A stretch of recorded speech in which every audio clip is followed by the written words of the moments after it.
You're watching Straight Black Love Talk with your host, DC Radical One, the home of intelligent, mature relationship conversations.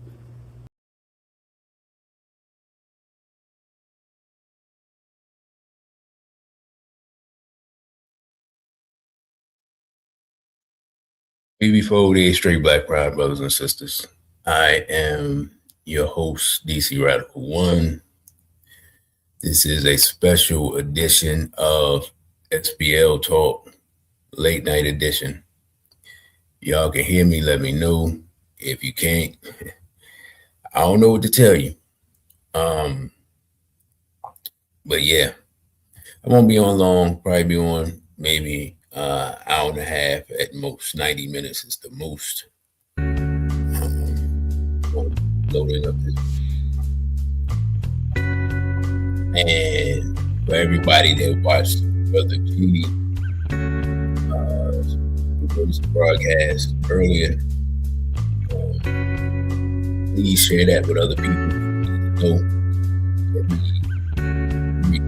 Brother Rocky, we voted, Brother Elijah, we voted, Brother you got involved.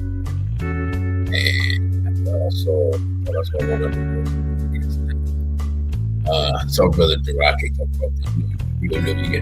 The African New Year is actually in the summertime. Going back to our ancient Semitic ancestors. A lot of people don't know that.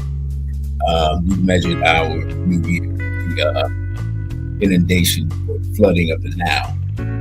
It's like sometime in like June or July. I can't remember the day at that time. So yeah, like that's one thing we forget is that everything that you see as far as like marking of time, culture, and all this stuff, black people are doing this stuff, man, 20,000 years ago, right? And we just forgot. And the European tries to act like they invented everything. when everything was hit. What you say, maybe you pull a double shift? Well, let me explain what happened, brother. This is what happened. This morning, I woke up and I knew I had the opportunity to come on. I said, let me start off these content. I had forgot that I had already had that thought and loaded up the Genie one, but I didn't want the Genie one to come on Friday because we having low views on Friday. So if I was thinking clearly, which I was not, because it was half spur of the moment and half planned, which I know sounds weird. If I was thinking clearly, I just would have moved the Genie clip Friday and had a whole day to let people know about it. But I wasn't thinking like that. So just ended up a video and a live stream on the same night. And so for me, if the people don't come, that's fine, because I didn't really tell a lot of people, and this is unusual time. It's really an experiment for me. I'm gonna be experimenting when I can with different times to see what's the best time for this year, especially for SBL. I feel like the later the better. You have more real talk. So, like later in the year when it warm up, like March or whatever, SBL will probably be back to, I don't know, 8, 9 o'clock, whatever. 8, 9, maybe 10, I don't know, depending on what. We'll see how things. So, Brother Jarake, I got this up strictly for you, because Brother Jarake said he couldn't find this document. This is the 37-page document. I don't know if you know it, brother. But you go to health policy -watch.news, and you can, and then /WP -content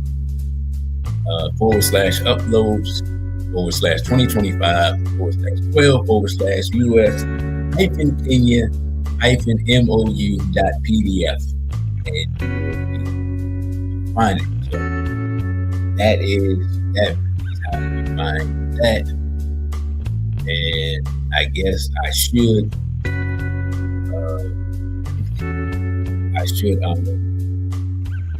put that in. Yeah, I'll put that in. So anyway. Oh wow, I messed up. I mean, man, I didn't think about what the background would look like. I should have made this white. All right. Anyway, yeah, bro. I'm getting to that now. Don't worry. But I was thinking, right? So everybody's gonna be New Year.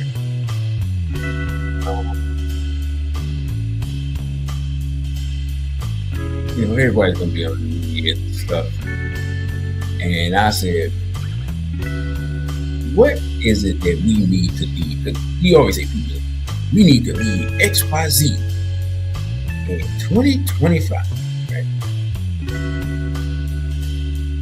And I know y'all can't see this, but I was just like, yo, I need to put this in the format for people that are stand out. When in reality, thanks to this background, this does not stand out. It blends. Yeah, sue me. You know what I'm saying? It just blends in. So y'all tell me, y'all want me to change the background? Because I can't change the background. So I need a better background to stand out. So y'all let me know. Right? It's up to y'all. But yeah, so people always say, man, we need to lead, or can we please lead XYZ ABC in 2025? And this is some of the things I can do. I ain't gonna be wrong, whether you got ripped off After 90 minutes, just tell me, hey, turn that off. Turn off the mic. Go to sleep. So, first thing, the online gender war. Listen.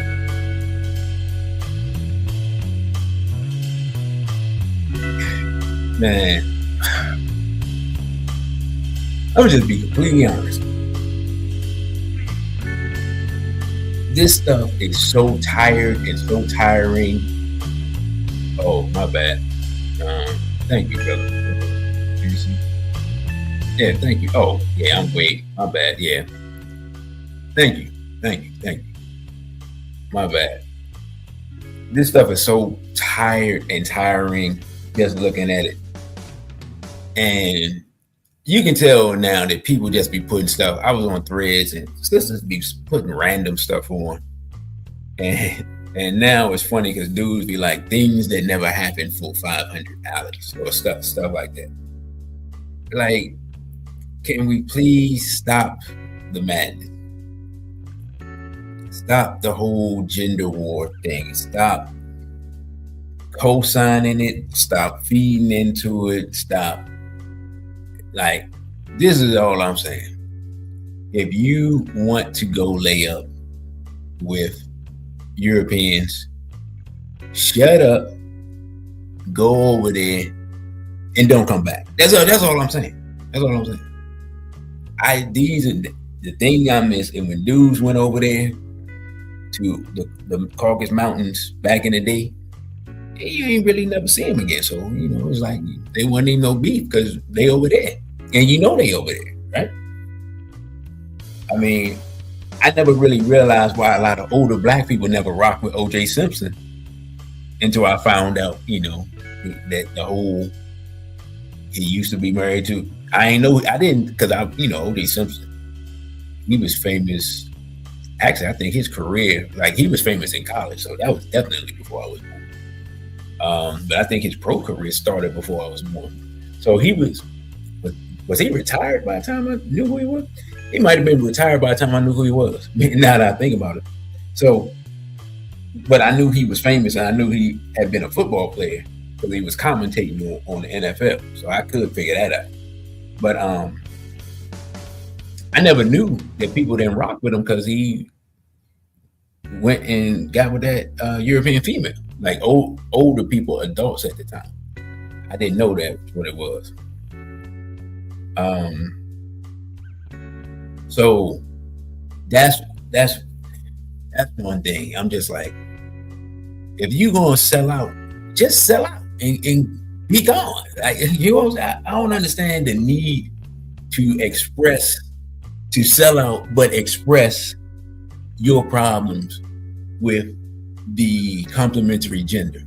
Nah, just go be a coon over there, man. Like, I don't get it. And then what's wild is these dudes who be faking. So I don't know this YouTuber's name, but I saw this dude and he was talking about, he's one of these Kevin Samuels clones, talking about the high value man thing and single mothers and fat women and this and this and that, right? And I swear I wish I had a clip. I wasn't really thinking about it because really this stream, y'all know how I do stream of consciousness type thing. So I'm listening. I mean, I seen the dude, right? And he was talking to, I think he was talking to a sister. Yeah, he was talking to a sister. And so she was kind of big or whatever. And so he was talking to her and, she was talking about she wouldn't date his own boy or whatever the case may be. Okay, blah, blah, blah, right? Like I said, Kevin Samuels type thing. And then he went off. Well, he didn't go off on him, but he was like, yeah, well, you ain't really like that because you big, blah, blah, blah, blah, blah, right? And so he was talking, single mother thing and this and this and that. So I was like, all right, cool. Another one of these dudes. Man, come to find out, this dude, not only is he with a white woman, but he with a white woman that had children before him and he went and got her pregnant.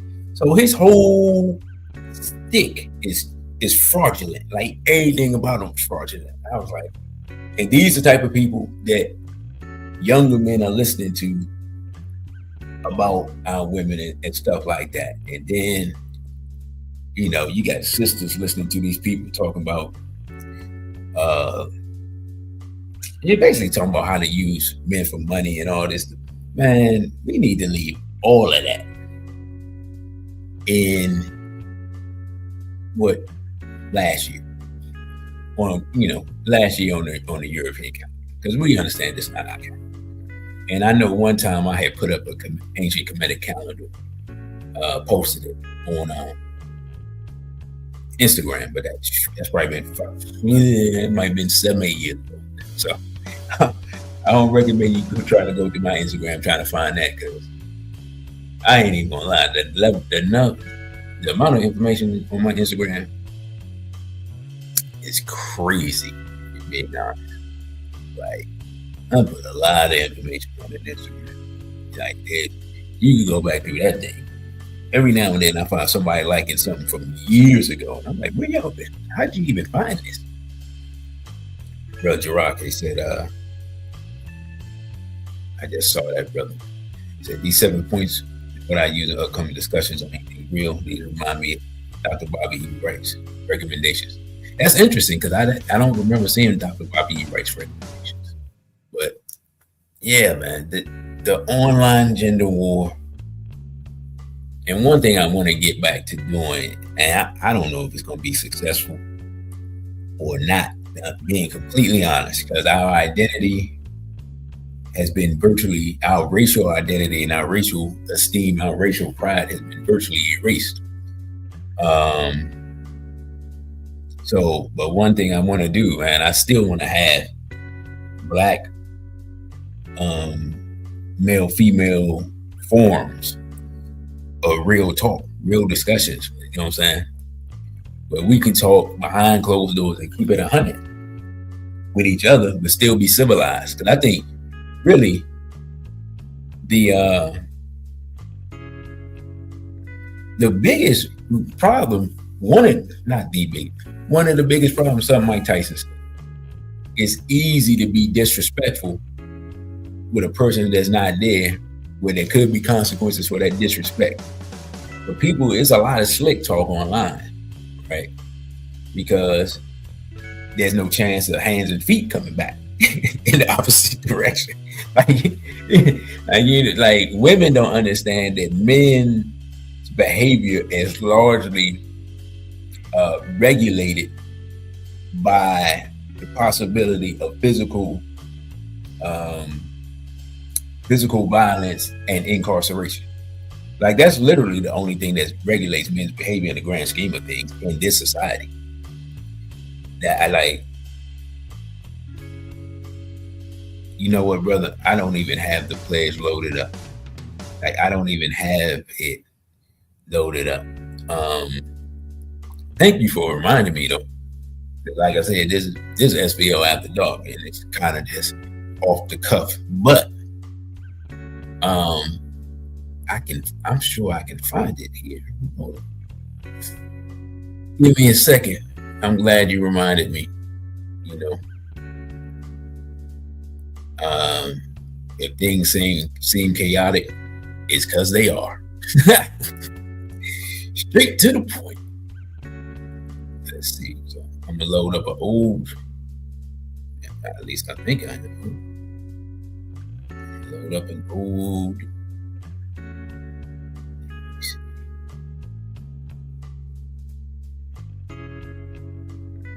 All right. Yeah, I'm gonna load up an old one. Here we go. Thank you, brother. Thank you. All right, my bad. So, for those who don't know, if you're new, and I don't see that many people in here, so you're probably not new. We do this every show. This is our Straight Black Oath, written by myself and edited by Brother Genie, inspired by Dr. Wellesley. And this is normally how we start off the show, but we didn't start off the show today, and we wouldn't have done it if not for brother. You got ripped off, so thank you, brother. Thank you. This is our Straight Black Oath. It says, I pledge allegiance to my straight, black, and proud ancestors and to the culture and traditions which they founded. I vow to practice those traditions of straight Black love, family building, and nation building to the best of my ability, using all my life's energy, intelligence, and creativity. I also vow to do everything in my power to protect Black men, Black women, and especially Black children from sexual abuse, homosexuality, exploitation, and miseducation, as long as I am mentally, physically, and spiritually able. Lastly, I also vow to fight against any force, physical foe, ideology, or philosophy which threatens the straight Black and proud culture, regardless of origin. This I pledge in the name of my African ancestors and the divine creator, Ashe. Now, back to where we were. Before day, Sister Najee, good to see you here. Didn't think you would be available to tune into the show. The reason, not the reason, but yeah, there was, I don't know the exact, the inspiration, like I said, was Dr. Wesley for straight Black folk. And it's something that I felt like we needed to have for straight Black pride events, right? And so that was the inspiration. That's what came up. And I'm gonna say this now. By the way, happy Kwanzaa to everybody. 2026. I'm gonna be honest. I'm gonna need your help. At least early in the year. Because I'm definitely going to be re-implementing some of the SBL, the straight Black and SBPM programs. And I'm gonna either need y'all help, sometimes monetarily, sometimes informationally, to get some things back in play. Like, for example, I don't know where everybody, I don't know where, y'all, I got people who listen from all across the country. But I would definitely like to, what we have in DC now, really, is we have a lack of venues because a lot of Black businesses are going out of business. I've spoken about this. As far as like, and I'm talking about Black people born in America, and a lot of the newer businesses that I see, and I'm just going by physical observation of what's going on. A lot of the new Black businesses that I see that might be able to hold events and stuff like that, maybe Ethiopian owned, because we have a lot of Ethiopians in the area. So there's not a lot of venues and places for us to do straight Black love type of events, and to really like to do the type of stuff we need to do to have real talk and real discussions without people fronting for cameras and microphones. You know what I'm saying? Because that's part of our issue, being completely honest, like speaking about the online gender war, part of our issue, man, is a lot of people just fronting for cameras and microphones, and they're not being their authentic self. Like I talked about that dude earlier, when he talking about single mothers, he with a white single mother. Like, that's crazy to me. Like, if you're gonna be Mr. Kevin Samuels and you're not gonna be with single mothers, then don't.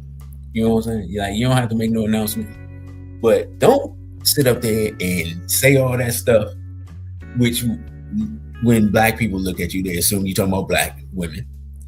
And then you laid up with a European female and you raising your Rugu's child, man, that's crazy work. Like, that's unbelievable. You know what I'm saying? Like, it's so, the rank hypocrisy of it, the audacity, man, is wild. Like, I couldn't even, I couldn't even show my face if I was doing something like that. Like, that's crazy. You actually laid up with a European female and she got a child by, she ain't like, this is not a mulatto child. She got a European child. And man, ain't no way. So yeah, so anyway, 2026, man, that's one of my goals is to get to the point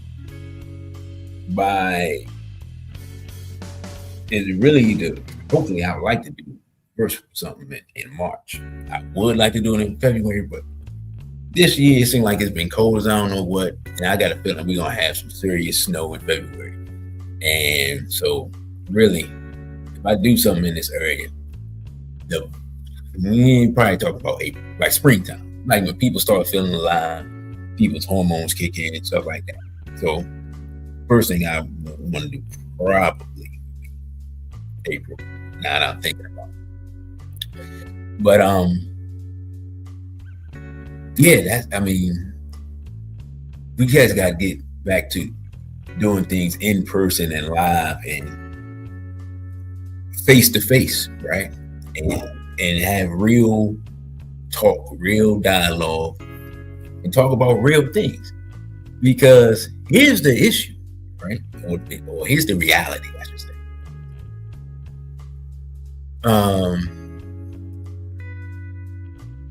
The reality is the reason the gender war is able to flourish is because real things are happening in our community. It's just a fact.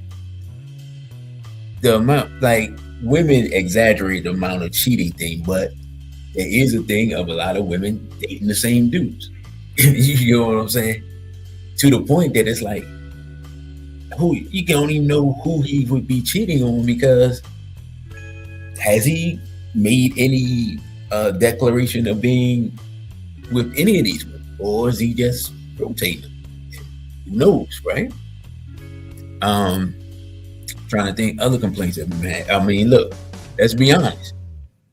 If you look on the news and you see, well, you don't see it on the news, but if you look in certain places and you see the amount of sisters, well, there's definitely sisters that's getting deleted by Urugu. But if you the number of ex-baby daddies who are deleting their baby mama and all this wild stuff that's being done by black men against black women, that's real talk, man. Like, we can't sit up here and act like this stuff don't be happening. Like, you see these stories and the sister be missing and a woman and her child be missing, and you see it, and basically you really, it's like, why don't they just tell us who the child's father is, so we can just find him and extract the information from him the way it need to be. Like, come on, man. You know, a lot of times everybody know, but they don't have evidence. Yeah, the police have to wait for evidence. We don't always have to wait for evidence. You know what I'm saying? Or let's have real talk, man. We don't see these dudes because usually,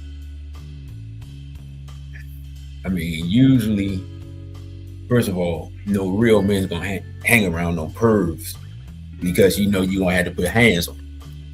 So if a dude even starts talking crazy, or you start noticing some behavior where, like, everybody he's looking at is on the borderline, you know what I'm saying, look like they might have took off their school uniform, you know, last night or whatever. You know what I'm saying? You can't be around that dude because you're gonna have to put hands on him because you suspect. But we got pedos in the community, and you know what I have really seen or really become aware of in the last, I say, I don't know, 4 or 5 years, is the amount of female pedos in the community. Way bigger than I thought, right? Like, when I saw the Antoine Fisher thing, I was like, and you know, it was a great movie. I was like, yeah, this is cool, but man, we really need to be showing, you know what I'm saying, what the sisters be going through. But looking at it now, like, nah, that was a breakthrough movie because nobody was talking about that. And that movie, Antoine Fisher must be That movie like 15 years old. Did that come out like 2010 or something? Y'all let me know. Somebody look that up. But really, that was a breakthrough because, man, a lot of the behavior and a lot of the attitude and hatred that brothers have towards women, there's a lot of brothers out here that was introduced to physical intimacy by women that shouldn't have been touching them at all, for real, other than giving them a hug. You know what I'm saying? So, I mean, like, this is real stuff. So this stuff fuels the gender war, and then the gender war, and then hold up, no, I got that article. But there was an article I need to bring up. I don't know if I got the article. Let me look. But yeah, it was an article I wanted to look up where it was talking about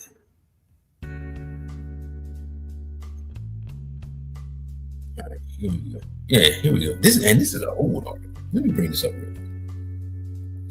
Y'all got a lot of stuff happening.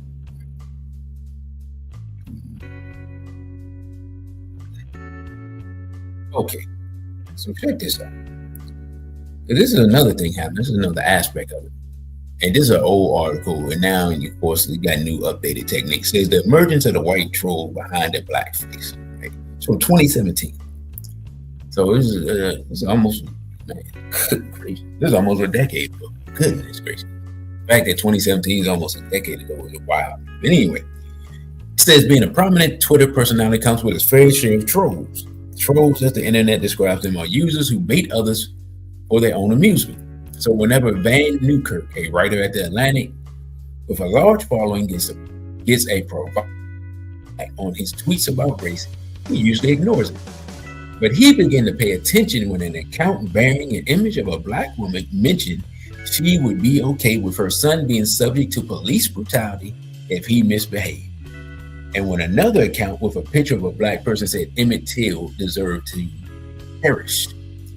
I'm used to trolling, quote unquote, and it doesn't bother me. But the idea of a black woman selling her sons out to police with everything we know was so sad to me that I couldn't wrap my mind around it. And the idea that anyone, let alone a black person, could see Emmett Till deserved to perish is just beyond the pale, he said.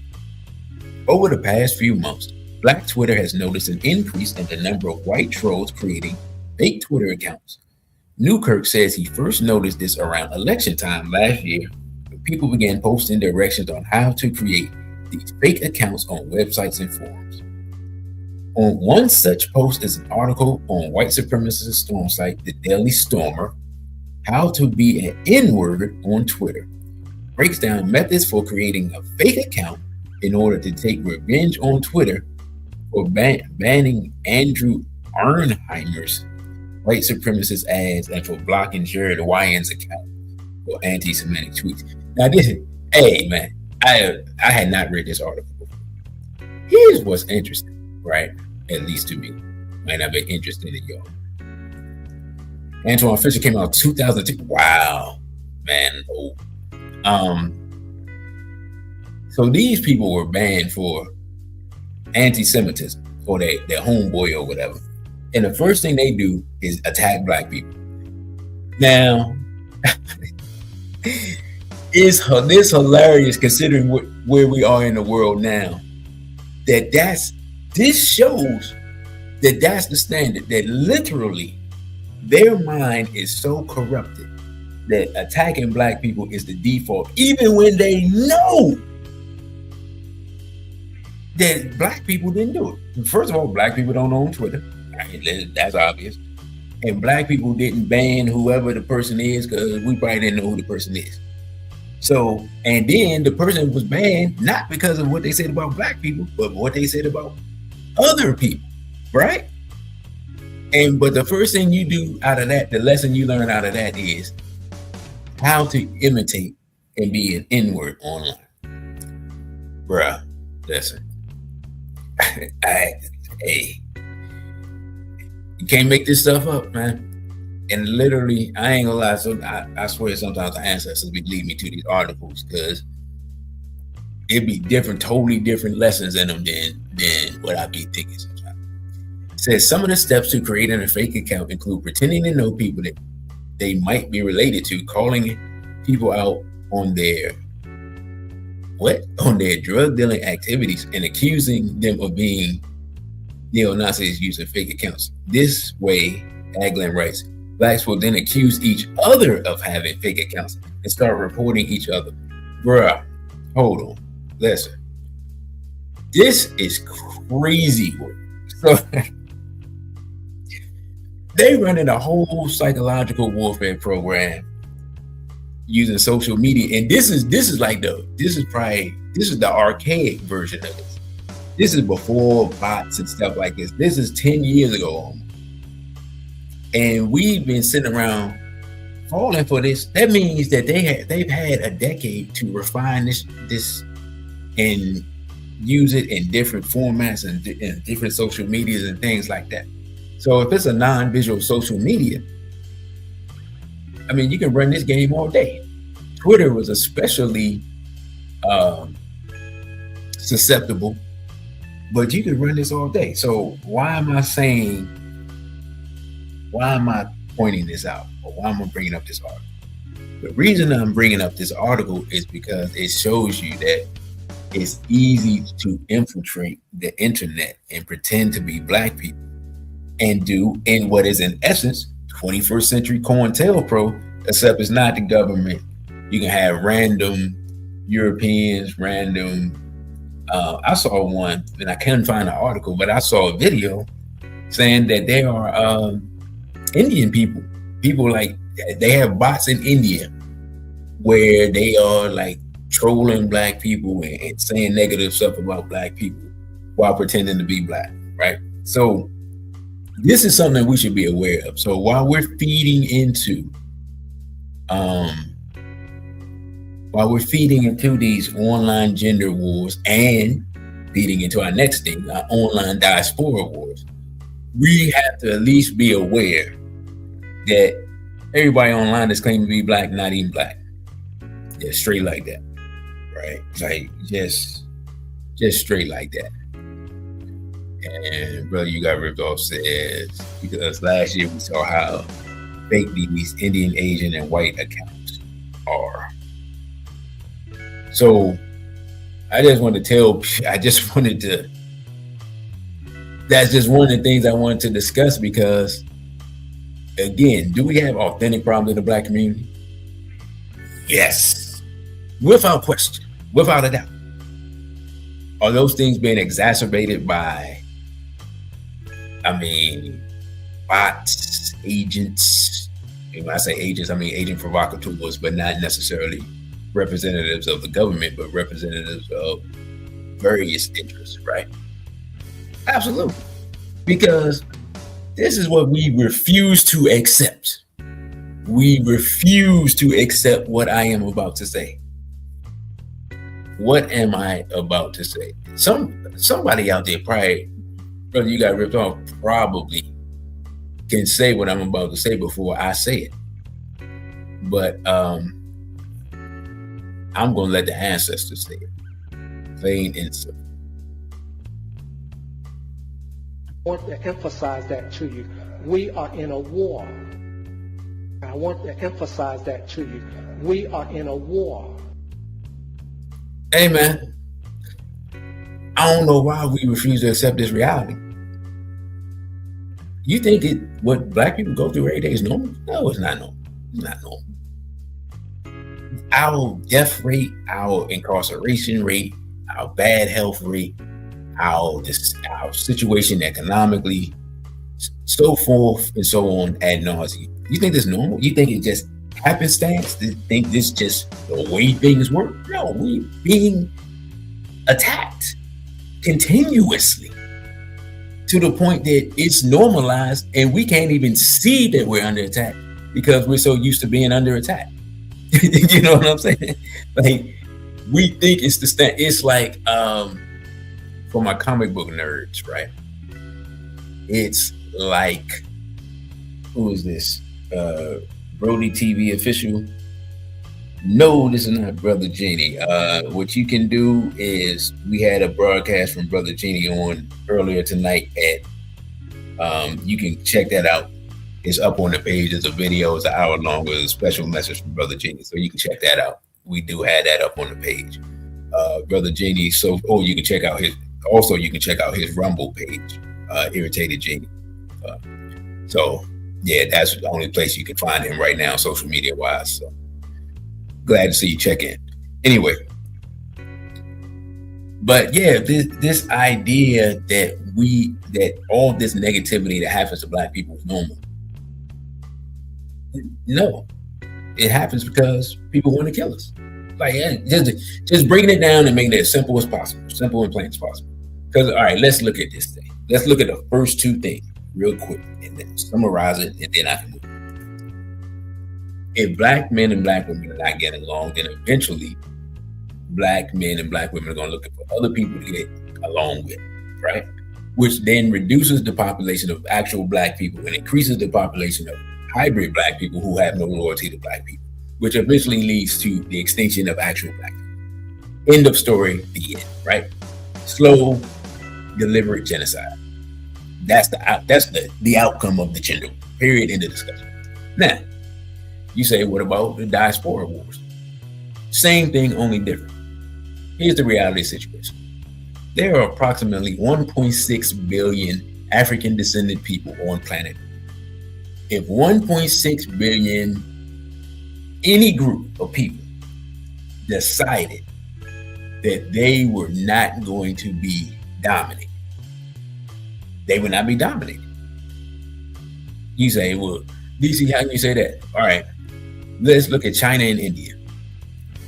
Each of them have like 1 billion people. Maybe, well, more than 1 billion people now, right? You can say whatever you want about China and India. I could say a lot of negative stuff about it, but here's the reality of the situation. China was basically a backwards country that was being dominated by Japan. I still don't understand the how Japan was dominating China thing. When just looking at a map, it looks ridiculous, but this is historical reality. It's actual fact. Through various processes, right? They freed themselves from colonialism. They reorganized their entire economy and their governmental structure, and they upgraded their technology, and they became a nuclear power. China is now top 3 most powerful people in the world. Period. End of discussion. Why? Because 1.2 billion people decided they weren't going to be dominated. Now, do they have their issues? Absolutely.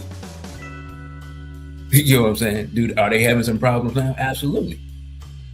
Some of their problems are coming from the fact that they start following Western norms, and now their women are, and I'll tell you the place the worst. From what I've seen, Korean women are the most feminist women on earth, which is crazy work. I don't even know how that happened. Somebody need to research that. But Chinese women are falling behind that. Chinese women are you literally see them saying standards for men that aren't primarily within their genetic phenotype. You know what I'm saying? Like, you in China talking about a man that's 6 feet is like, that ain't no standard man in China. Ain't never been. You know, like, what are we talking about? You know what I'm saying? It'd be different if it's a Maasai woman. If a Maasai woman say that, of course. But a Chinese woman, you're like, lady, you think y'all make grows on trees over here? Like, what you? So I say all that to say that the reason the diaspora wars go on is because if 1.6 billion people simply decide they're not going to be dominated no more, they're simply not going to be dominated. That's just how it works. We can laugh about Indian people. We can laugh about their food and the way they talk and whatever. But guess what? That's a nuclear armed power. Period. End of discussion. And you know what I'm saying? So one thing we know, no matter what people may say about India, you don't never hear nobody talking about, I'm going to go invade India. The only people who be talking about they're going to go into India and start ruckus is literally their cousins in Pakistan. And literally, they're the same people. This is one country that was divided up by the European. Other than that, I don't know why we talk about they want no smoke with Indian people. Just look, say, oh, they got nuclear weapons, and they leave them alone. And they crack their jokes where they at. But they don't be want no smoke. Why? Because the people, they decided some type of way, I don't know how, because I don't know Indian history, but some type of way they decided we're not going to be dominated no more. And that's the end of the discussion. Because simply put, if you have over 1 billion people moving in the same direction, ain't nothing nobody can do to stop it. And that's something black people just refuse to accept. Like I look at, but here's what I realize. I look at everything from a war lens. And what I mean by that is I look at everything from the fact that people are trying to destroy us. Everything. Right? And most men, being completely honest, do their best to not see that reality. And that ain't on the women, it ain't on the children, that's on the men. It's only the men that's putting their head in the sand. And the fact that the majority, the vast majority, like even people who claim to be conscious never really talk about, is two things I never hear anymore. Right? Discussions of power and how to acquire it, and the reality of being water upon. I never hear these discussions in public. Like you can't, I don't care where you at. I don't care how much cultural, whatever might be going on with Kwanzaa and stuff like that. There are very few people, and I can probably name 3 of them. There's very few people who are willing to talk real talk about the fact that people are trying to destroy us. Period. And really, that's going to be my framework for, probably going to be my framework for 2026. Is that people are trying to destroy us, and we have to figure out a way to go with it.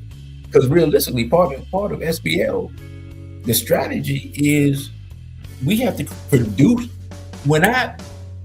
When I started doing like the straight black pride, like the singles mixes and events like that, my actual goal, and I didn't tell many people this, is that we need more warrior couples and more people who are more warrior couples to produce more warrior children.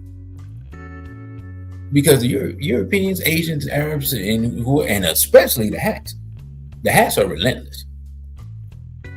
These people are not going to stop trying to destroy us.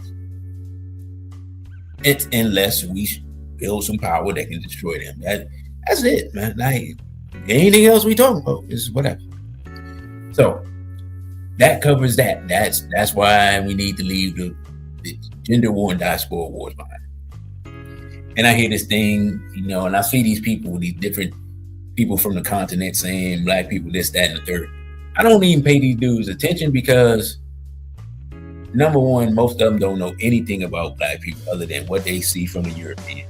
They don't know our history. And then the people that they're talking to, they don't know our history. So you're talking to people they're just as ignorant as they are. And then these people, they got a colonial education, so they thinking just like the European. So you got 2 ignoramuses sitting around arguing with each other, and neither one of them don't know nothing of relevance. And none of them don't want no smoke with the European. None of them don't want to deal with the fact that we are being destroyed. You know what I'm saying? So I ain't gonna lie. Anytime I see a man talking and he ain't talking about power acquisition and how we being destroyed, but he's supposed to be talking about something intellectual, I'm not trying to hear nothing you talk about. Like, how are we gonna destroy our foes and how are we gonna keep from being destroyed is literally the only thing we're talking about for the next 4 years. Because Agenda 2030 is coming quickly. It's 2026. You know what I'm saying? So all this other talk really is irrelevant. Like, if you're gonna be pretending, don't even pretend. Just talk about sports or something. You know what I'm saying? Talk about boxing, I'll watch that.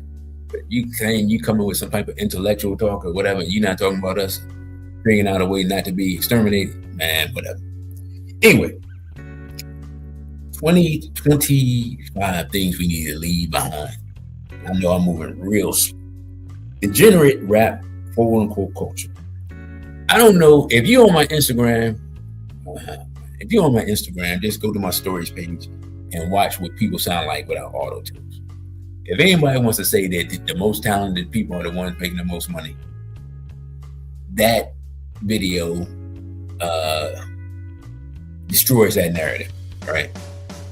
Dudes on there sounding like they being like cats that are being killed. I mean, dude, it's crazy. Like, I thought the music was bad that they that's after it's produced, excuse me.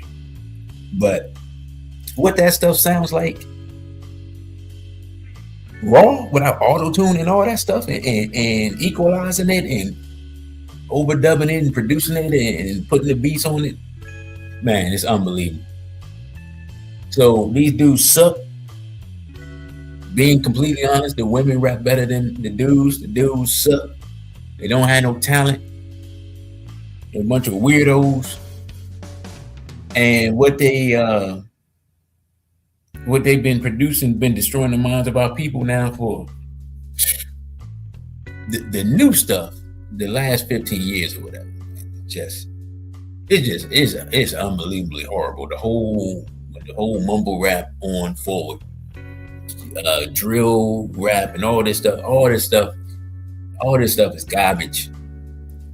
We just need to not only do we need to leave it in the past, but we need to throw it in the dustbin of history. It sucks. Okay, brother, thank you for that. I'm trying to think. Just let me know put the lecture name in the chat, and I'll look for it. But yeah, man, this stuff sucked, man. I'll just be completely honest.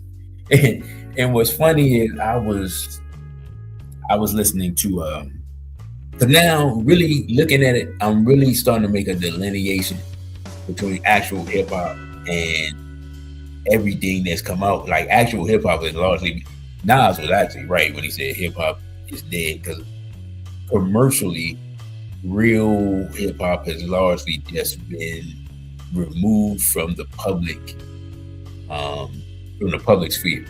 So I was actually listening to Nas's album with DJ Premier, and he had a song on dedicated to graffiti artists, and of course Premier always scratches and this and that, and I was like, and so I was seeing some people and they was like they didn't like Premier's beats, or they didn't like the album, or whatever. And I said these are younger people who didn't grow up on actual hip hop, so they don't understand. This album is a love letter to hip hop, not what we hear now, but the hip hop that they grew up with that got them on. You know what I'm saying? And so I say all that to say this degenerate rap stuff got to be thrown away. And is hip hop salvageable? Not really. You know what I'm saying?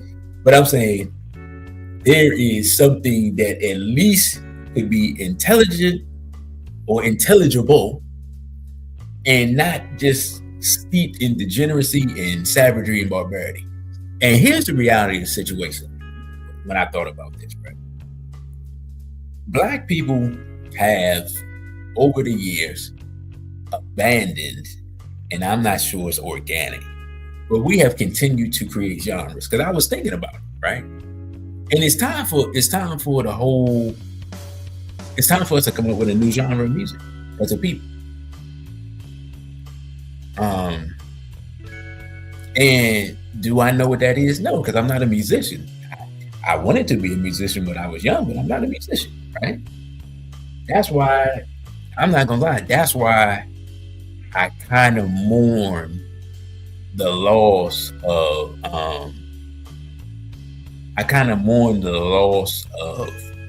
that we didn't get to see the elder versions of people like Michael Jackson, who, you know, he was a musician, he was into music his whole life, a genius on it in his own way.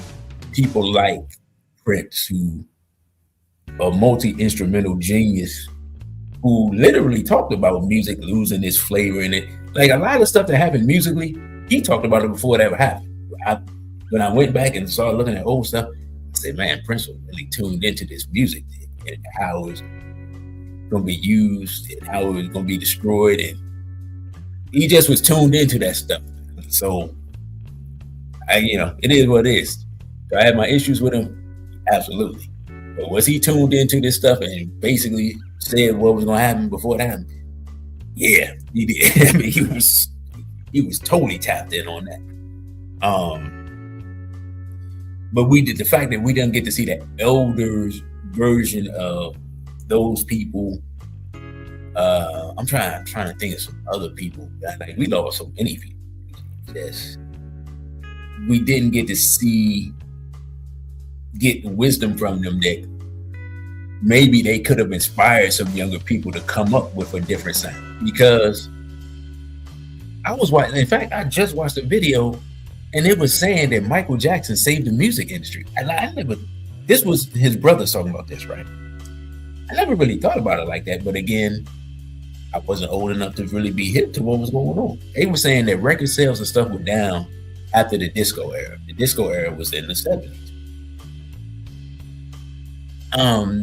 Then he did Off the Wall, which was part disco in like 79. And I don't know how many millions of records Michael Jackson sold, but I know he sold a lot of records. Then when Thriller came out and he made the long form music video and all that stuff, and then MTV finally started putting black people stuff on, record sales was crazy. Like, being completely honest, between Michael Jackson's Thriller, right, and forcing them to put black people on, and then I think Michael Jackson's Thriller came out in 82, if I'm not mistaken. And then Prince doing Purple Rain, the movie and all that stuff, and all that just blowing up and everything in 84. Literally, they opened the door for the possibility of hip hop going worldwide, because they made it possible for you to be a black person in crossover. Like, it's hard for people to understand now, but at one time, like, music was siloed racially, right?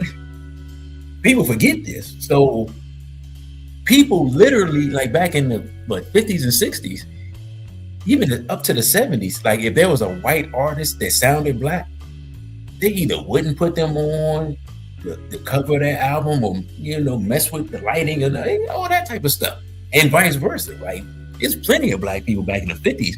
They had black people back in the 50s who would have a hit song, and the album cover would have a bunch of white people that, like, random white folks. You know what I'm saying? Like, we forget all this type of history, right?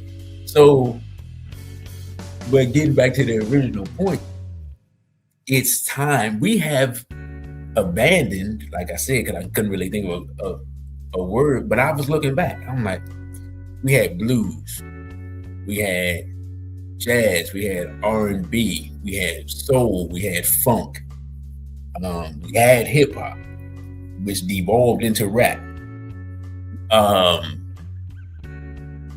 gospel, like. And I know I'm missing genres, but I'm just saying, in America, these are like the major genres that black people started, and many of them we no longer largely participate in. Like, you talk about you're gonna go see some blues. The chance of you seeing some black people perform some blues, some black people that's under 50, I don't know. You know what I'm saying? Like, I don't know. Is that a thing? But the reality of the situation is, I think what needs to happen is we need people to go back and tap back in with our ancestral music and modernize it. Now, Brother Rocket had a good point. I was not, let me see, that no one uses actual instruments or bands with relation to hip hop, rap, and most R&B that requires coordination and not just synthetic sounds and automation lowers the vibration. Brother, the reason I put that up is because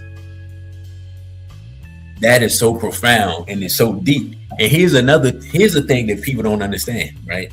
About bands. And first of all, I'm gonna tell you how record labels help destroy bands. The way record labels help destroy bands is because when you get your pay, you get your percentages, like for your publishing and your different things. The money that's paid to a group, percentage-wise, and the money that's paid to an individual artist is the same, right? So, for example, let's say and I forgot the different ways that it is broken up, but let's just say in your contract, you get paid, and this would be high from my understanding, but let's say you get 10%, right? For producing, you get 10% of the royalties for a song, right? Now, if I'm a solo artist, I get the entire 10%. Now, first of all, I'm being ripped off with the 10% because it's my song, like I'm performing it, right? And they charge you to go in the studio and all that. I mean, the whole record industry thing is a scam from the beginning, but whatever. But the thing is, if we have a band let's say we have a band of 6 people, with it be a serious band, right? When the money comes, that percentage has to be divided up between 6 people. That's why you used to randomly see people back in the day going solo, right? That's why people don't realize that's why the RZA and Wu-Tang set up Wu-Tang the way he set it up. He set up Wu-Tang so that they were a group, but they could sign individual contracts and do individual records, so they could get paid on both ends. So you had the one check that you had to share, which when you sell 4 or 5 million albums, it's easy to share that check. But if you also can have an album where you sell individually 2 million albums, and you already got your in-house producer in the RZA and y'all collectively buying stuff, like you collectively buying an estate and things like that, and it's yours collectively. So your living expenses ain't as much, your money is bigger. That's why he was able to do that. But everybody didn't do that. So people started going solo, or people started not wanting to play a band. Like for a while, there were a thing called session musicians, which like Motown had session musicians. Like they had a set of musicians that played on most of the records, right?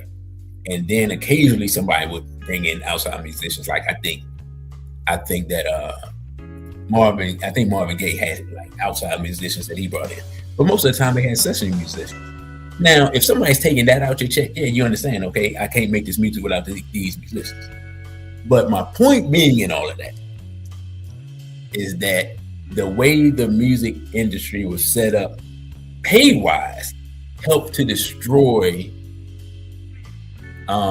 bands, because it just became more profitable to do stuff by yourself. And then when the technology with the samplers and the synthesizers and all that stuff came around, starting in either the late 70s or early 80s, I can't really remember, because people like Stevie Wonder were messing with the synthesizers and stuff back in, that may have been the 70s when he started messing with this stuff. Because I think his Songs in the Key of Life, I think, had some of that. But for example, I know Prince with the Minneapolis sound, and Jimmy Jam and Terry Lewis, I know they came out that Prince area. I know they started using synthesizers to replace horn. To replace horn sections, right? So, for example, if you watch, I'm trying to think if Earth, Wind, and Fire had their own horn section. I'm gonna just use them. I can't really remember. I'm pretty sure they did. So let's say you go watch an old video, you see Earth, Wind, and Fire. And I don't know, man, it looks like sometimes there's 20 people on stage. I don't know what's going on. I don't know how many people was up there. All I know, Earth, Wind, and Fire made great music. Well, if you have that entire horn section, you have to pay them, right? And then you have your main part of your band. But the record label, instead of paying you the 50% they should be paying you, is paying you 10%. Well, we see how it happens, right? So we see how the music degenerates. And then when you start being able to find different computer and machines, and like the Len 1 drum machine that came out, and then the SP1200 sampler and all this stuff, it becomes easier for people to make quote unquote music, but the organic part of the music is lost, and the part of the music that involves working together as a collective to create is lost. And that's the greatest loss, is the collective working together, because whether we even thought about it, and I don't think nobody thought about it like this, but being in a band with other Black people, literally teaching Black people how to work together, because it's a band and you have to work together, right? I remember seeing an interview with Nez Dickerson, who used to play with Prince back in the day, right?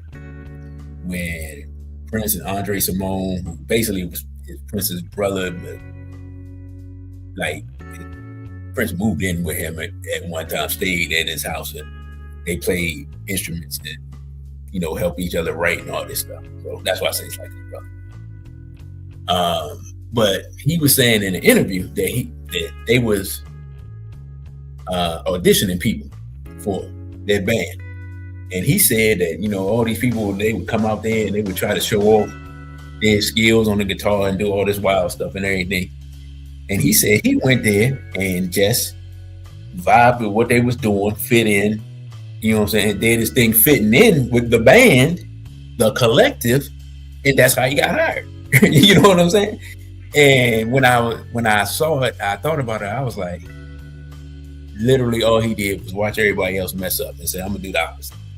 But the point of that discussion is that the band concept was a concept of working together and being able to synthesize and create something new via a group of people, whether it's a 4-piece band, right? Like, and I'm gonna use a white band for this, like U2.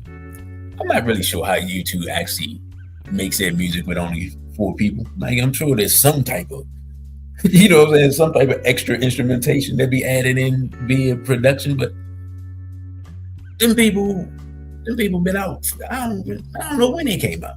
I guess they still making music. I don't know. But the point is, they've been able to go around the world, make who knows how much money, and they've always been a collective. It's always them. I'm not sure that anybody's done any solo work. If they have, I don't really know about it. But it just goes to show, and in fact, you know what? Now that I think about it, it is a good example, because that's 4 white dudes. 4 white dudes that maybe they grew up together. I don't know.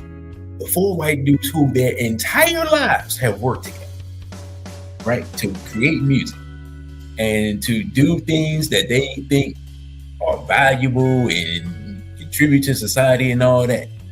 And they were inspired by, right? Literally inspired by the civil rights movement. Like, they got a song dedicated to Martin Luther King, right? And these people make untold, like, the amount of money they have made, I have no idea. You know what I'm saying? But it just goes to show that other people can just come together and collectively say, this is what we're going to do, and do it for the rest of their lives, right? And it's just, it is what it is. And brother said, Rolling Stones, yeah, right. Like, Rolling Stones been famous before I was born. Like, I don't even know how them people are alive, how any of them are still alive. To be completely honest, some of these people still touring, right? Like, and that's not to say that we didn't have collectives that that, like, well, nah, it's kind of not the same thing, because I'm thinking about like the Temptations and all those people. But yeah, by the time you see those people, there's like one real Temptation and like four other people. But my point is, and all that, is that right, you got ripped off, got jokes. My point being is that the culture of working together to create was destroyed within the music industry, and unfortunately, that was an aspect of us working together. Like, you don't even have. Do you even have rap groups anymore? And I'm being serious. Like, are there collectives of 2 or more rappers rhyming together to make music? Now that because I just listen to what I listen to, and I don't listen to any new hip hop. If I don't know you, if I haven't heard you, been rocking with you for a while, or someone that I listen to say this dude is dope, or have you on the album, yeah, I don't listen to you, so I don't know what's going on. All I know is everything new that I hear basically sucked and it's not hip hop, and I don't want to listen to it. So I'm not. But I know one thing: the amount of live instrumentation has gone down, and as the amount of live instrumentation has gone down, our collective cultural,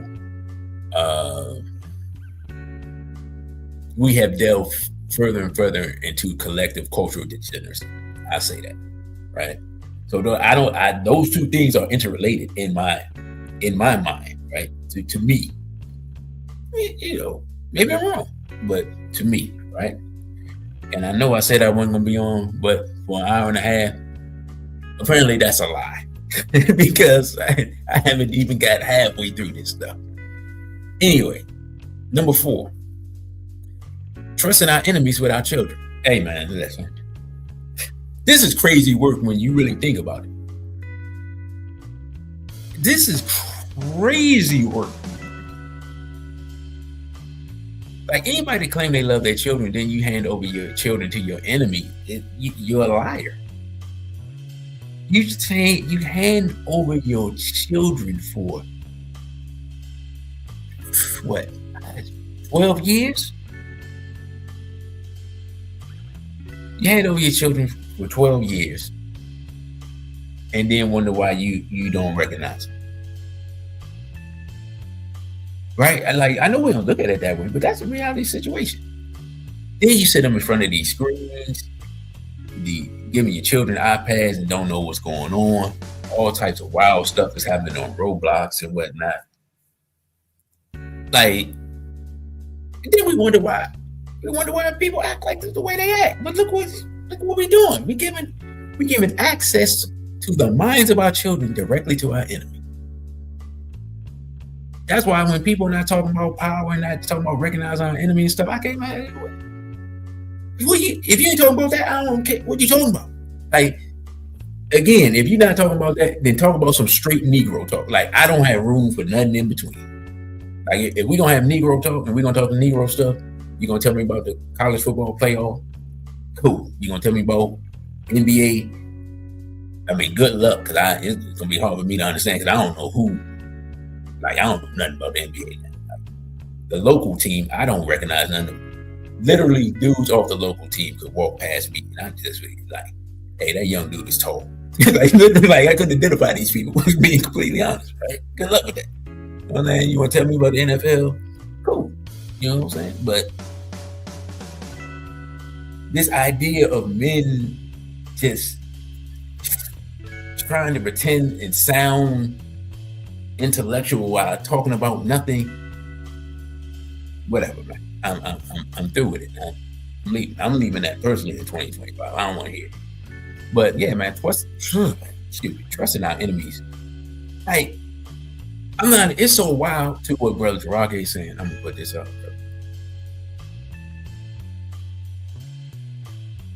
Nah, actually, I'm gonna leave that up. Oops, hold on. Where's that up? Let me see. I'm gonna leave that up for a minute. Because here's what's wild. Right.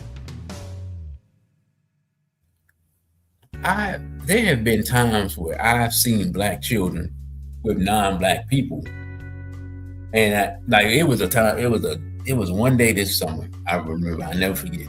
Saw this black child. I ain't seen no black people around, so I was like, "Yo, what is going on?" Right? This was like down by the monument area, like Smithsonian area. That's where I was at. I was like, "What in the world?" Like literally looking around, right? And then it was another brother. He had walked past and he looked, and we looked at each other. And then the child's father, I don't know where he was, but he came up and just kind of was like, "Yeah, that's my daughter." Blah, blah, blah. And I was like, "Oh, okay." You know, because I ain't know what was happening. All I know is I saw a black child and a boatload of white people and no black adults anywhere. You know what I'm saying? But what's deep is now, because they've been adopting our children and stuff like that, you can, but if you go up and question them, what would normally be like, "Hey, what you doing with that black child?" It's now like, they be looking at you like, "Oh, this is my daughter, I adopted them." And you just be like, but anyway, never mind. You know what I'm saying? Ain't nothing else for you to say. So again, we just sit around and wonder why our children are like they are, but we hand them over. So what I did want to play, even though I played it before, it was an Amos Wilson. There was an Amos Wilson quote on basically on black people being crazy. It's like a 4-minute clip.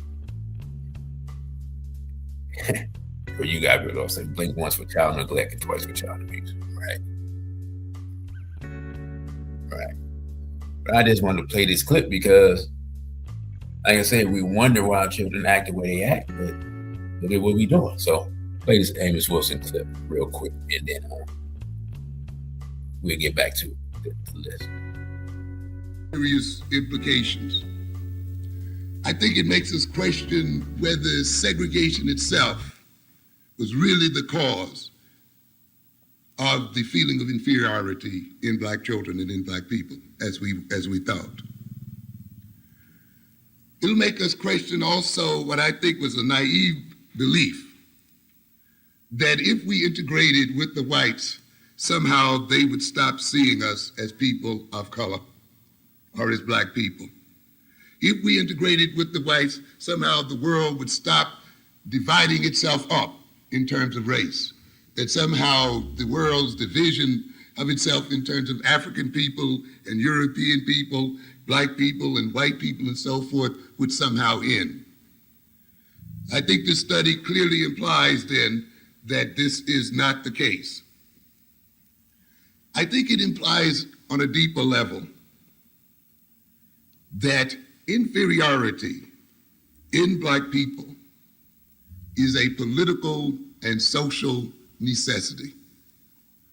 I often, in speaking to my colleagues and others who are interested in psychology, and of course in the current book that I'm trying to develop now, get across the idea of how black psychology differs, particularly black psychology at this time, differs from Eurocentric psychology.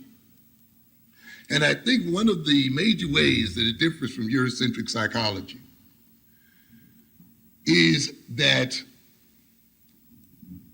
when we talk about abnormality in the black personality, when we talk about feelings of inferiority in black people, feelings of self-hatred and self-alienation, feelings of incompetence, feelings of powerlessness and so forth that we hear a lot about, we must recognize that these feelings are a political and economic necessity. And we should start from that premise if we are to understand the psychology of black people. I often put it this way. In order for us to be in the state that we are in today as people, we have to be out of our minds. We literally have to be crazy. It is necessary for us to be crazy. It is necessary for us to be backwards. It is necessary for us to be maladjusted. It is necessary for us to be disunited. It is necessary for us to be self-hating. It is necessary for us to be filled with an inferiority complex. In a world where the European is essentially about 10% of the world's population, if that 10% is to continue to rule over the other 90%, it must keep that 90% out of its mind. It must keep that 90% in a state of deception. It must keep that 90% filled with a feeling of powerlessness and incompetence. If this 10% is to continue to consume more than 60% of the world's resources, if this 10% is to continue to rob African, Asian, and other nations of their material wealth, then it must keep those people in a state of maladjustment. And this implies then that no matter how much integration you may bring about, the feeling of inferiority must be a constant in the Black personality. No matter how many people you run for president, no matter how many mayors you get elected, no matter how many people you get on the board of IBM and the others, the basic sense of inferiority, the basic sense of dependency must remain a constant in the Black mind. And I will indicate this, and I think this study, which occurred now some 40 years later, shows this to be the case. Dr. Clark shows surprise that after all of this time, this feeling is still there. I would not, and I don't think any student who's basically looked at the necessity of Black people being out of their minds as being the foundation of European dominance would not be surprised. I think it was quite predictable.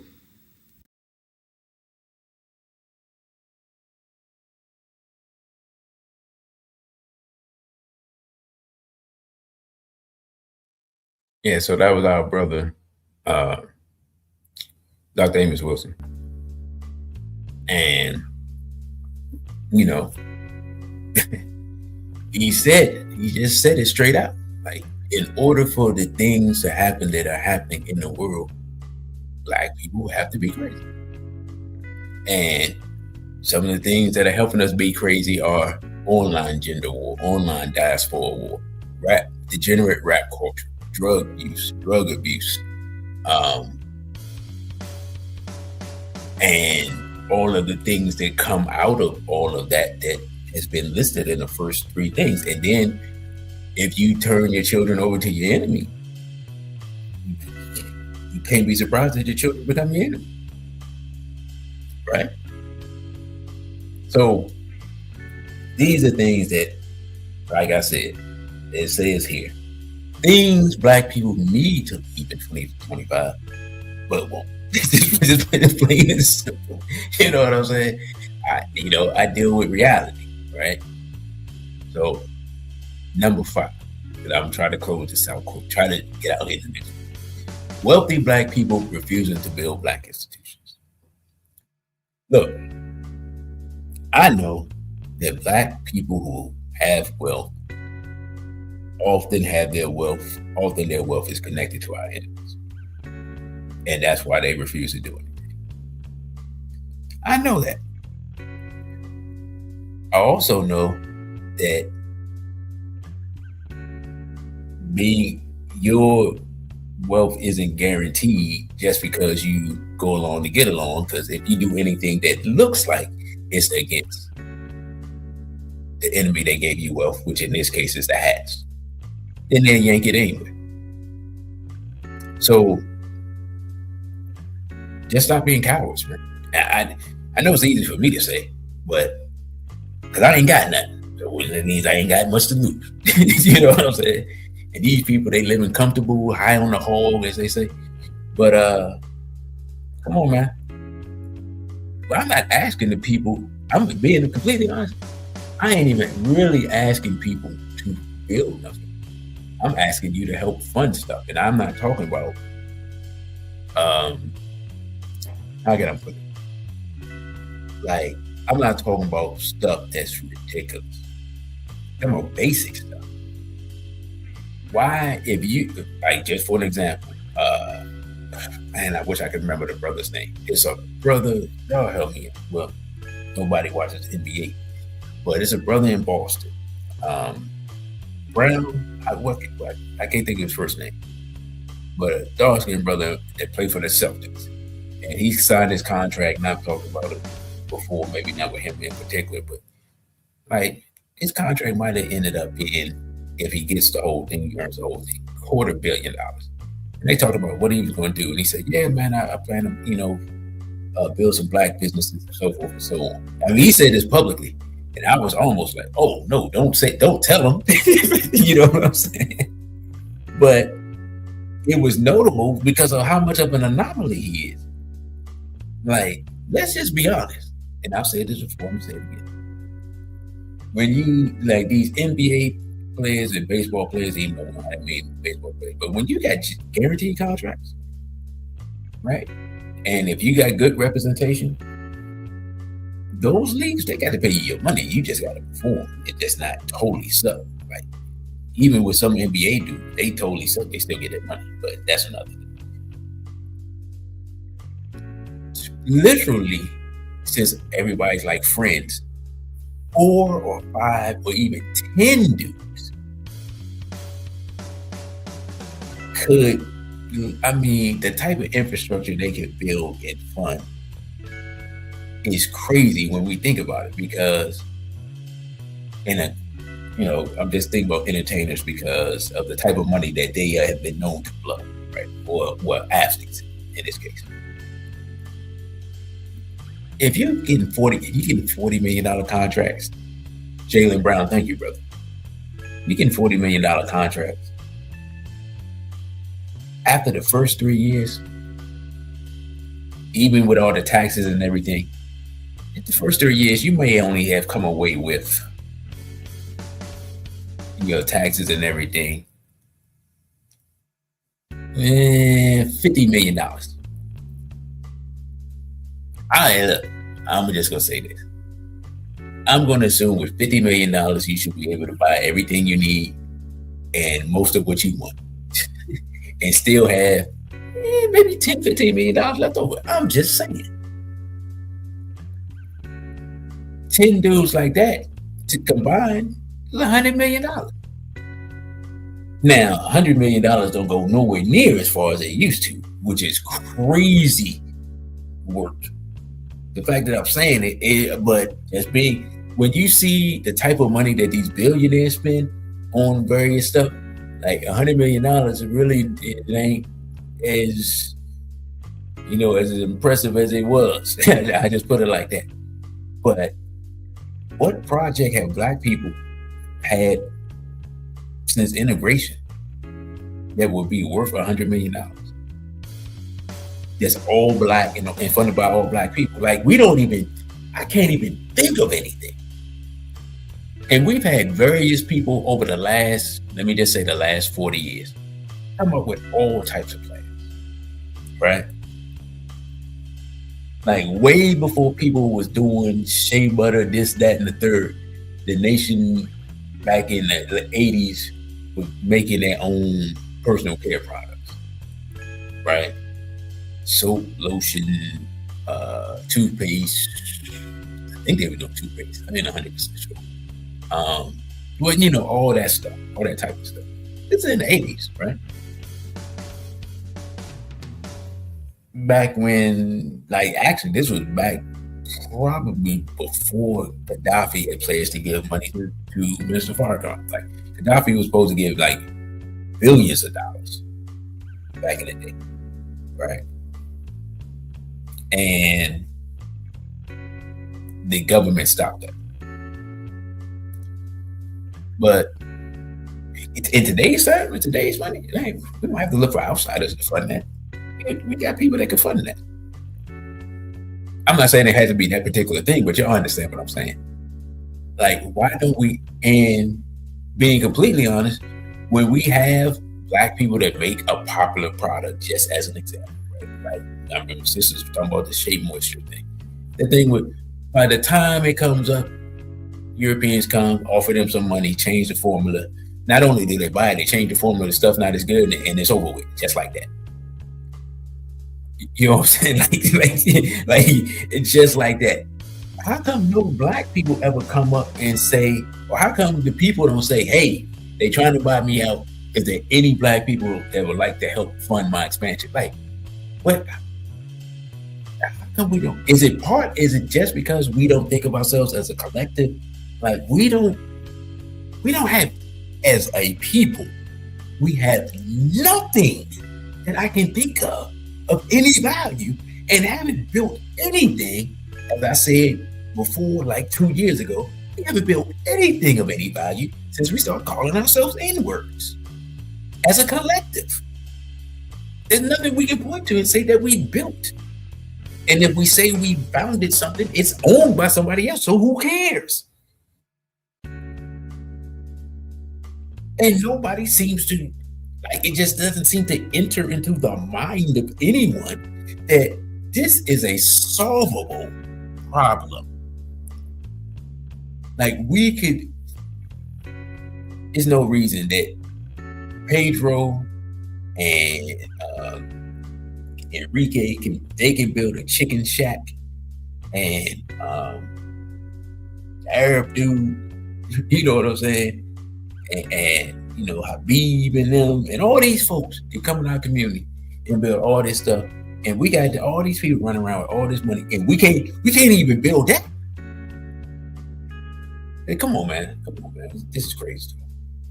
Like, there's no reason for our stuff to be going out of business like that, and we don't have any funds set up to, like, not for the government, for black people. We don't have any all black funds set up to fund businesses that are in existence, black businesses, to keep them running. And because, as I said before, the number one thing that it limits black business is access to capital. Period. In fact, it's becoming so bad because you know who's hogging up all the wealth, that non-black businesses are starting to go out of business because of access to capital. Right?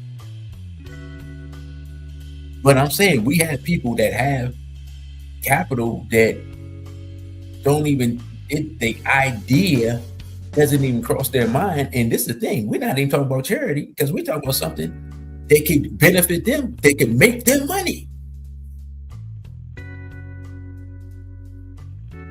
Maybe for over there, the brother Crow. Good to see you, brother. Man, checking in late on a late show is wild when I think about it. I don't expect nobody to come in late on this one. That's funny. But y'all understand what I'm saying, right? So, look, again, the title is Things That Black People Need to Leave in 2025, but boom. That's something. This is something that can be easily addressed. And again, unfortunately, it would be something that would have to be worked out collectively. And it probably won't happen. All right. Number 6, because I'm tired now. Loving our enemies and hating on ourselves. I've said this years ago, that until we love ourselves the way we currently love our enemies and hate our enemies the way we currently hate ourselves, black people will make no progress. I said that I don't even know how many years ago. Bruh, the swirler thing amongst black women where they go online and hype up these European males and these interracial couples with these black women is disgusting behavior. It's disgusting behavior. And I'm not gonna lie, the way the women be talking lately is even more disgusting than how the integrationist men have been talking, and I don't even understand how that's possible. Like, I'm just being honest, you can try to love your enemy all you want, but Papa Amos Wilson, he just talked about it. You try to integrate all you want. You try to love your enemy all you want. Yeah, the people that are rich, they're able to do that because they're rich and they're turning over their wealth. You know what I'm saying? They're turning over their wealth to the enemy. So the enemy's like, cool, yeah, you can come over. But the regular black women is getting chopped up and put in freezers and all types of wild stuff. You being 100%. So loving our enemies, man, it ain't benefiting nobody. It ain't helping nobody. Like we've been trying to love our enemies for I don't know how long. At least since Martin Luther King time. That's 6 decades ago. Like it ain't working. It ain't working. Brother Crow said that's a global problem. Yeah, absolutely. Oh yeah. I mean, people on the continent. Look, I'm gonna be honest. We be cooning here, but people on the continent be cooning. Like, man, their love of our enemies is crazy. And I'm not saying everybody, but y'all know what I mean, right? And so that love of enemies and hating ourselves is part of our identity crisis, and it's just. And in a way, what's wild is, and I think about it, that I really ain't think about it this way. This feeds into number 7 because we think, a lot of us have been taught to think that there's such a thing as a global human culture, as opposed to the fact that there are cultures within what it is to be human, or what is described as human populace, right? And then there's subcultures amongst those cultures. But if you really understand, European, Asian, and African cultures are all different, right? And that's why Bob Barudi's book, Identity, is so important for people to read, to understand. Because one of the things that I see is when I see people describing culture, or like, for example, the whole black people have no culture thing, the people that's talking don't even know have no. I ask them what their definition of culture is. I guarantee you their definition is nowhere near as profound as what Bob Baruch puts up. So these people don't even have a proper definition of culture. So to be able to, if you can't define it, to speak on it is ridiculous, but that's the internet now. So, I mean, I think that this is self-explanatory, just basically. That's just a problem. We just need to leave. And we not. And we're going to move further down the line to being destroyed. Unfortunately. That's just the reality of the situation. And like I said, it kind of bleeds into the last one because, man, promoting, condoning homo and pedophilia. Listen, these dudes in these dresses and all this old wild stuff. And I saw a video where black women were talking about all black women are bisexual and this and that. And I'm just like shorty, I don't know what y'all on nowadays, but the women I grew up with, man, please. They were not on that type of time at all. Like so this is an idea that we definitely, this is an idea we gotta get rid of. It's this idea that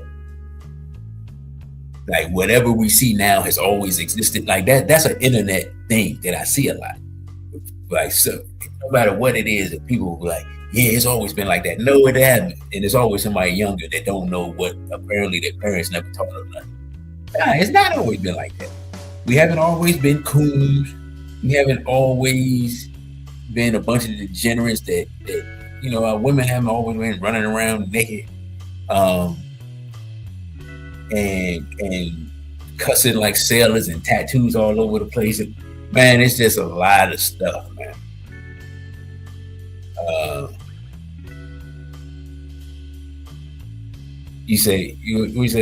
Talk about the latest Nicki Minaj hatred back in 2016 when SBL talked about this thing being a pedo. Man, bruh, I'm gonna just be honest. Like, we'd be so far ahead of people that it don't even be worth. You know, I told you so thing would take up a whole show, because it don't matter what it is. We've been ahead of it. We've been told people about it years in advance. So like everybody talk about Nicki Minaj, this, that, and the third. I don't even be paying attention, because I'm like, her man's a pedo, and when she came out, that whole imagery and all that wild stuff, and she was never. Come on, man. Like, the idea that Nicki Minaj was ever for black people, why? Where would you get that from? You know, like what part of her career? Whatever. It's crazy. I don't even know why people mad. You being mad at somebody that's never been for people being, rolling with Europeans or whatever. Whatever, man. Yeah, it's goofy to me. But yeah, I mean, in fact, ain't her husband, did she marry a pedo or whatever? Like, again, that's what I'm talking about. Promoting, condoning homo pedo behavior. I know people are not gonna leave behind, right? But like, I even see people sometimes, they'll post something and the dude will be like, it's supposed to be comedy, but the dude is pretending to be a woman or something. Like, this, a dude in a dress is never funny, man. I'm sorry, it's not. What's name that made a whole career out of that? He probably a billionaire, and now he getting sued by his white boobs that he's been messing with, Tyler Perry. The dude in the dress thing is old, man. And all of that stuff is old. It's tired, it's played, it's goofy. We don't want to see it no more. And we tired of it. All of this homo stuff, just all this rainbow stuff. Look, get that back to the European. Get that back to them. It's not benefiting us at all. And I'm gonna be honest, for the most part, our sisters are really like the ones that really be promoting stuff and thinking it's funny and hee and kiki and it. We need to leave the homophilia in 2025. And the pedo stuff in our community is so bad that that's a show in and of itself. And y'all know I've been talking about it for 12, 13 years at this point. At this point, I'm kind of don't even have much else to say on the issue, other than we got to find a way to deal with the dudes that's running around our community acting fool and touching on our children.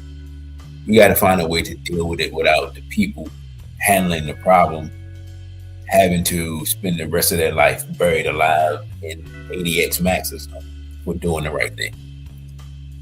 So how that's gonna work, I don't know, but it's gonna have to be addressed. Like when women be saying that how they be saying that they want, why don't the men? I can't remember the word, but like in essence, why don't men correct men? I'm gonna be honest. I'm gonna tell y'all sister stuff. They can listen to this, because men correcting men, we know pretty much is going to mean something. We dealing with some physical violence. That's just all to it. Because most dudes, or if they get any type of man, they ain't gonna let you talk to them any kind of way.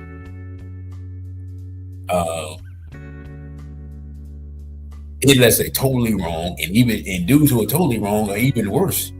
You know what I'm saying? And so then they gonna buck, and then some physical violence gonna take place. So when y'all be asking men to do XYZ, if you ain't got no bail money, I mean, I don't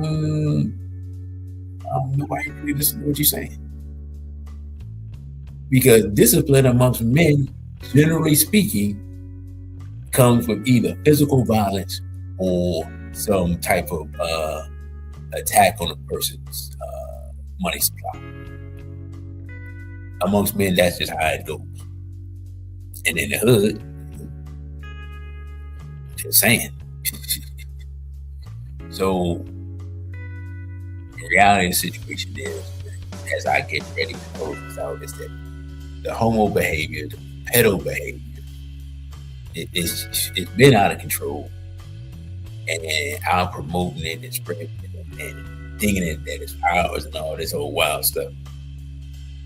Definitely needs to be left behind, but it will not be. And that's the reality situation. By the way, I don't think I've even mentioned, I'm your host, DC Radical One. You can follow me on Instagram at DC.Radical1, on Twitter at DC Radical_ONE, OTW2 at DC Radical 1. If you have found some value in this discussion or the previous video with JD, you can donate me Cashapp, $ DC Radical 1. And you can email me at dc.radical_1 at protonmail.com, or, and I got to put this up, or at straightblackpride_dc.com.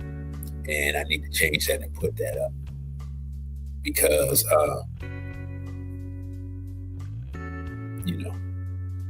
I forgot that depending on the settings on my email, might not be able to do that. So I need to change that. But anyway, brothers and sisters, this was on my, I guess you could say, on my heart earlier. I had an opportunity and a space to be able to put this out. Like I said, if I was thinking in advance, or no, I was thinking in advance, but I was almost thinking like two different people. If I was really paying attention, I would have simply put these two things up on 2 different days.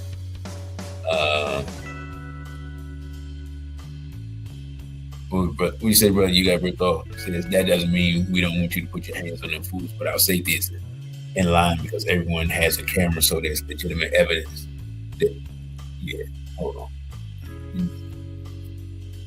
Right.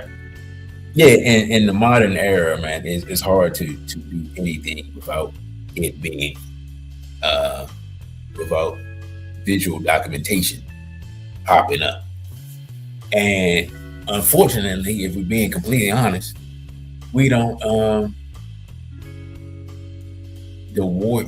we ain't got a lot of warriors, so we can't sacrifice too many people even to doing the right thing. So yeah, that's that issue. Again, I didn't expect this to take 2 hours, but yet here we are. So I'm not sure when the next time I will be able to do a show. It won't be before next week. Like I said, if y'all could support via the Cash App, it'll be greatly appreciated, and it's sorely needed. Or if you want to do the Zelle,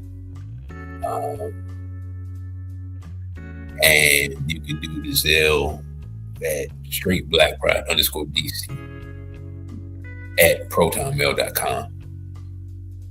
But yeah, these next 4 years, particularly these next 2, as I'm watching how Mr. Trump is moving and become a total slave of the Zionists. Black people really need to get our house in order because it's coming. And Captain Traore talked about the black winter coming to West Africa. The storm that's coming to America and eventually to Black America's doorstep, it was known. Try to get organized. It's not going to be pretty. I mean, this ship has already been sinking for a while. Like we all see it. All the signs are there. You don't have to tell people because they live it in their daily lives. But the reality is, like I showed before, that when things go wrong in this country, even if black people ain't got nothing to do with it, black people are going to end up being the ones to be blamed. And us actually having our own and doing things amongst ourselves could help us weather that storm. But man, doesn't seem to be, it's not a popular topic. It's not what people want to do, not what people believe in. And despite what they say, there's a lot of people who claim to be for our people who Yeah, they just completely, being completely honest, they just entertainers. They're completely full of it, and they don't have any solutions for our people. It is what it is. So, with that, brothers and sisters, I thank you all for listening. Don't forget to like, share, and subscribe. Spread these two programs out tonight to whoever you feel like will find value in them, and spread the information that Brother G put out. And I will get with you all again when I can. Hopefully that will be next week. As for Sister Najee, I'm not sure. She got a situation going on, so I'm not sure when she'll be able to join us again. So right now, is SBL will be largely a solo endeavor moving forward until we're all able to get things the way we want them. So again, I thank you all for tapping in at this late hour. I ain't gonna lie. It was interesting to do something this late. I didn't know who would come through. I didn't know who would check it out. And we'll be experimenting with different times moving forward and see how that works until we can settle in into a normal routine again. So with that, brothers and sisters, thank you all again for your support. And hopefully here in 2026 of the European calendar, we can move forward, be greater, bigger, better, and I can really get this thing to the way I want it and present SBL Talk, expand it and make it greater, and get this idea into the heads of more of our people. So that's the goal of 2026. Again, thank you all. That I say, a BB for Hodier and Street Black Pride.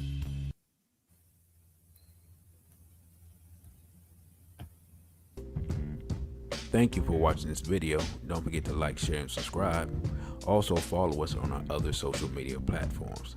On Instagram, we're at dc.radical1. On Twitter, we're at dc_radical_ONE. And the Cashapp is $DC Radical1. Again, thank you for subscribing. A BB for Hodier and Straight Black Pride.